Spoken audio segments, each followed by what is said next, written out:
अंबर शदाद कोट district bar जूं साल 2026 लाइ चूंडूं थी गुज़रियूं, जंहिंमें सिंध दोस्त पैनल जे उमेदवारनि कामयाबी माणे वरिती, जॾहिं त वकील दोस्त पैनल जा उमेदवार हाराए विया।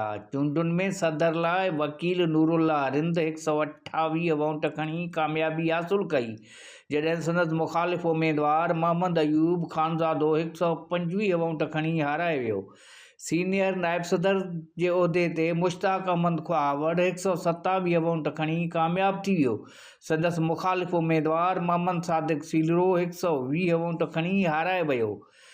जनरल सेक्रेटरी जे उहिदे ते मंसूर इरशाद तुन्यो 139 वोट खणी कामयाबी हासिल कई, जॾहिं संदसि मुख़ालिफ़ उमेदवार परवेज़ अहमद शेख 113 वोट खणी हाराए वियो।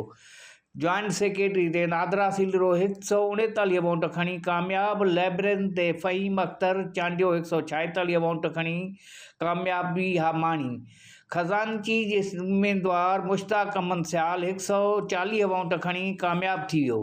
कामयाब उहिदेदारनि खे संदनि हिमायती वकीलनि तरफ़ां गुलनि जा हार पाराया विया, ख़ुशीअ विचां झुंगरियूं पिणु हयूं वयूं।